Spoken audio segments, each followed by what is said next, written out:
As I said at the beginning of this Mass, we are celebrating Jesus Christ as our King today.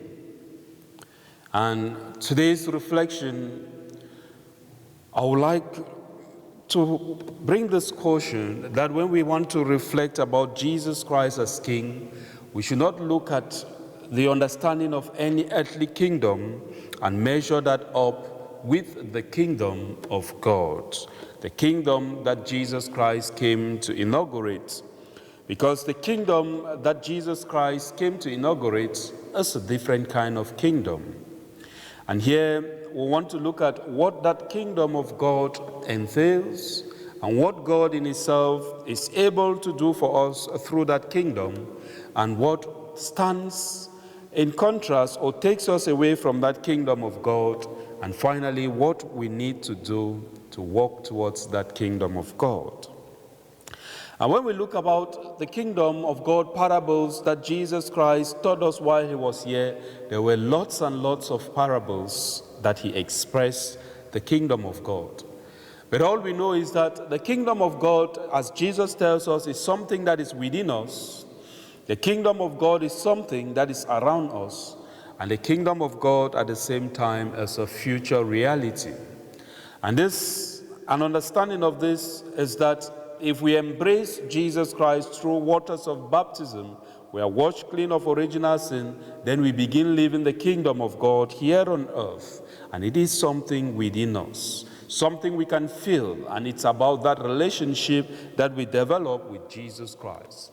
It is something around us, among us, because it is about the way we live our lives with one another, the kind of relationship we have with one another, and the way we help them in life. And when we experience this kingdom of God within us, we experience or express it among us, then it gives us that privilege of sharing in that kingdom of God, which will be a future reality. And so this understanding makes us to realize that Jesus Christ is King of the universe. He is King over your life, He is King over my life, and everything that has been created, He is in charge. And when we look at the first reading of today, it tells us beautifully what the king is supposed to do, as opposed to the earthly kingdoms and kings that sometimes they want things to be done according to their own ways, or maybe they seek for their own privileges and all the like. This king and this kingdom is all about God caring for His people. And it's about the shepherding role of God in the lives of His people. And when we look at the first reading of today, the prophet Ezekiel brings this out beautifully. It tells us about what the Lord says. I am going to look after my flock myself and keep all of it in view. That is what the kingdom of God is all about. That Jesus Christ looks after each and every one of us and has each and every one of us in view. And so there is no one on earth that goes outside the scope of God, because He looks at us and He wants to shepherd us always. In that sense, He is with an open arm, welcoming us and wanting to lead us. As a shepherd keeps all his flock in view when he stands up in the middle of the scattered sheep, so shall I keep my sheep in view. That's the assurance God is giving us. And if Jesus Christ or God is keeping all His sheep in view, what is He going to do? 1, I shall rescue them from wherever they have been scattered during the mists and darkness. 2, I myself will pasture my sheep. 3, I myself will show them where to rest. And it is the Lord who speaks. I shall also look after the lost one. I shall bring back those that have strayed. I shall bandage the wounded, and I shall make the weak strong. I shall watch over the fat and healthy, and I shall be a true shepherd to them. How beautiful this can be if we allow ourselves into the hands of Jesus Christ to lead us as He assures us, as the Lord assures us in the first reading of today. In this sense, God wants to rescue us As king, he wants to rescue us from every situation in which we find ourselves. He wants to pasture us. He wants to give us what is good for us. He wants to show us where we can rest our head and where we can calm all the anxiety, the fears, the challenges, the difficulties that we go through. He wants to look after the lost ones and bring them back. All that have gone astray, he wants to bring them back. He wants to bandage the wounds of the wounded, and he wants to make the weak strong again, and he wants to be a true shepherd. That is the kind of kingdom we are all invited to, where the shepherd himself, Jesus Christ, will do all these for us. And so it's that kind of invitation that we are being called today to embrace.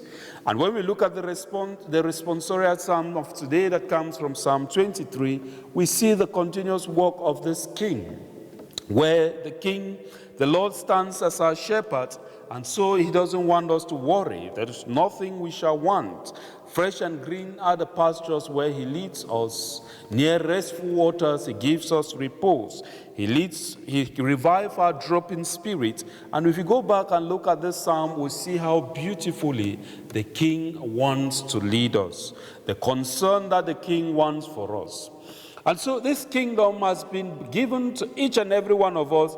The invitation to this kingdom is ours. But unfortunately, even when we accept that invitation, something stands to block us from living that kingdom of God which God has given us.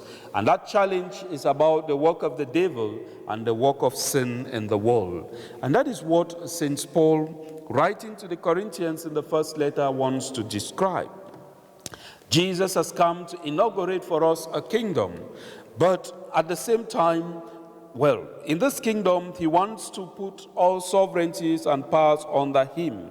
But for the meantime, there is a common enemy, and that common enemy he must put under his feet. And this enemy, it will be Satan, it will be sin, and it will be death. And all this Jesus has to overcome. He has overcome death by his rising from death, and he has overcome sin by offering up himself to die for our sake. And therefore, if we entrust ourselves entirely into his hands, he's going to give us the graces that we need in order to overcome death. First, the physical death and eternal death, and secondly, to overcome the sinful tendencies or concupiscence which we do have and which lead us to do the wrong things. So each and every one of us, we need to identify those things that take us away from the kingdom of God, that makes that kingdom of God not a reality in our lives, and to be able to overcome this. And when we are identifying this, then we need to ask ourselves, if Jesus Christ is inaugurating this kingdom, he wants to pasture us, he wants to heal the wounds within our hearts, he wants to give us the peace we want, and he wants to be the true shepherd in our lives. What is it that we as individuals who have accepted to be part of that kingdom, what is it that we need to do? The gospel of today is very apt in answering this question. And the gospel is about the last judgment found in Matthew chapter 25. And this last judgment is when Jesus Christ returned to inaugurate the eternal kingdom that will go on forever.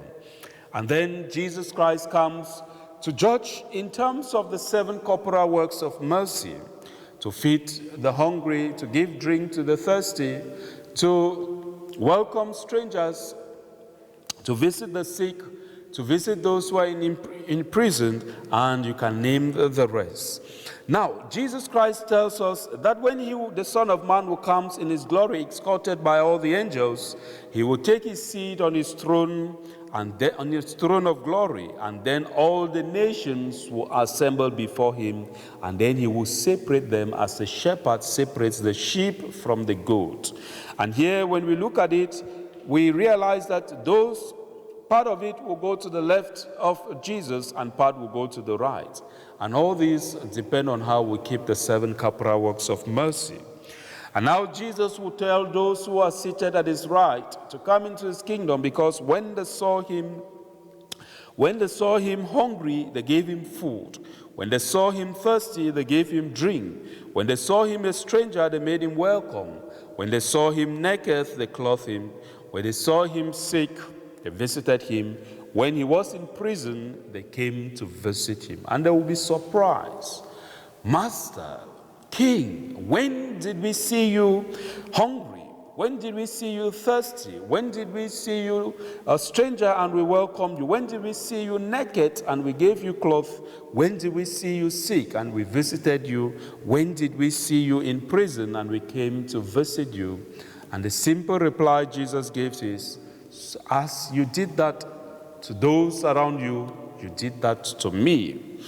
In effect, Jesus is telling us that each and every one of us, we have to see him in the face and in the life of others. Therefore, whoever we meet on the way, whoever we walk with or we come in contact with, we need to treat that person as if that person were Jesus.